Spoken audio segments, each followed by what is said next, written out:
Good morning everyone. তো যেদিনে ব্লগটা তোমাদের সাথে শেয়ার করছি সেই বারটা ছিল সোমবার, সরস্বতী পুজোর দিন সকালবেলায়। তো আমি এখন ঘুম থেকে উঠে পড়েছি সকাল সকাল।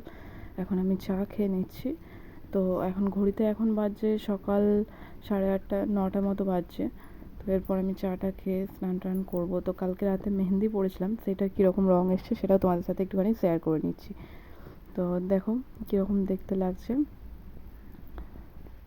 আর কমেন্ট করে জানাবে কীরকম হয়েছে আমার ডিজাইনটা। তো এখন সকাল সকাল মায়ের পুজো টুজো হয়ে গেছে। আজকে সরস্বতী পুজো, আমাদের বাড়িতে এবছর পুজো হবে না, তাই আমরা নিজেরাই পুজো করেছি। তো কীরকম সাজানো হয়েছে তোমাদের সাথে একবার করে শেয়ার করে নিলাম। যাই হোক, সব কিছু ফুল টুল দিয়ে সাজানো আছে, দেখতে খুব সুন্দর লাগছে ঠাকুরের আসনটা। তো এখন পুজো টুজো সব কমপ্লিট হয়ে গেছে। এরপর আমরা এখন প্রসাদ টসাদ খেয়ে নেব। তো আজকে আর ব্রেকফাস্ট আলাদা করে কিছু করিনি, আজকে শুধু প্রসাদ খাচ্ছি।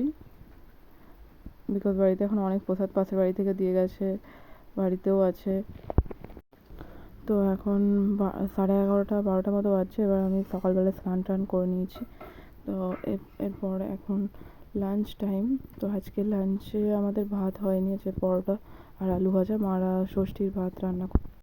তো এখন সন্ধ্যে 6টা মতো বাজছে। তো আমি বেরোবো একটু ঘুরতে, তার জন্য আজকে কী ড্রেসগুলো পরছি সেগুলো তোমাদের সাথে শেয়ার করে নিচ্ছি। তো একটা ব্ল্যাক কালারের শাড়ি নিয়েছি, ব্লাউজ আর যে কসমেটিকগুলো আছে সেগুলো।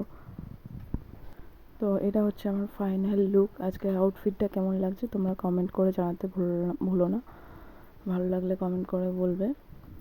এখন সন্ধে হয়ে গেছে, মারা এখন ষষ্ঠী পেতেছে, সেটাই এখন সন্ধে ধূপ দেখাচ্ছে, পুজো করছে, খাবার টাবার দিয়েছে, সেটা তোমার সাথে শেয়ার করে নিচ্ছি।